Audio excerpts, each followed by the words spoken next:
ऐसा क्या हुआ, दुनिया के सबसे अमीर आदमी की जिद मोदी की इच्छा शक्ति के आगे हार गई। जब मोदी मस्क के बीच चल रही थी मीटिंग, मस्क कर रहे थे बिजनेस डील, पर मोदी ने सिर्फ दो बातें की।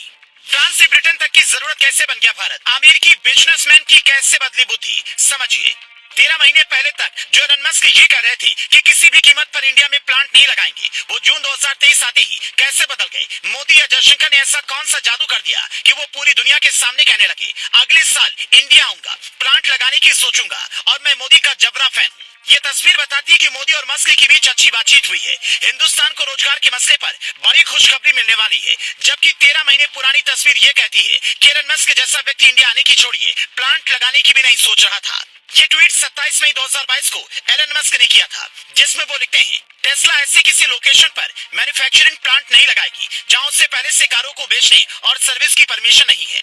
दरअसल एक यूजर ने पूछा था कि क्या टेस्ला भारत में प्लांट लगा रही है, तब मस्क ने यह जवाब दिया था। लेकिन इस जवाब के बाद भी भारत सरकार का इरादा नहीं बदला। पीएम मोदी का संदेश साफ था, इंडिया में कार बेचनी है तो कार यहीं आकर बनाइए और खूब बेचिए। आप सोचेंगे कि चीन में कार बनाए और इंडिया में आकर बेचें, वो भी छूट के साथ, तो ये नहीं होगा। ये वो दो शर्तें थी जिसने 67 बिलियन डॉलर कंपनी के मालिक की हवा खराब कर दी। कहते हैं कि उसके बाद मस्क ने एप्पल कंपनी से ये समझने की कोशिश की कि आने वाले दिनों में बिजनेस के लिए इंडिया कितना जरूरी है।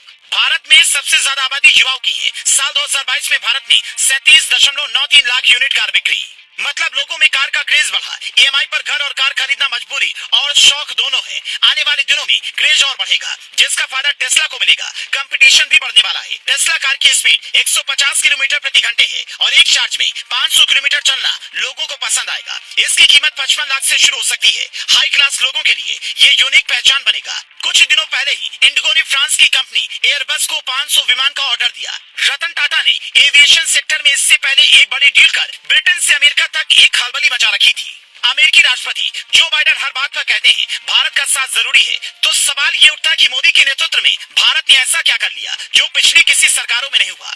मोदी जब भी विदेश के दौरे पर गए, वो सिर्फ और सिर्फ नेताओं से मिलकर वापस नहीं लौटे, बिजनेसमैन से भी मुलाकात की। ये बताया कि भारत बड़ा बाजार है, वहाँ सिर्फ सामान बेचने मत जाइए, बल्कि वहाँ निवेश कीजिए। सुरक्षा की गारंटी हम लेंगे। टैक्स से लेकर छूट तक को लेकर स्पष्ट नीतियां बनाई। अधिकारियों को स्पष्ट आदेश दिया कि हिंदुस्तान की तरक्की के लिए जो चाहिए वो कीजिए, नियमों को आड़े मत आने दीजिए।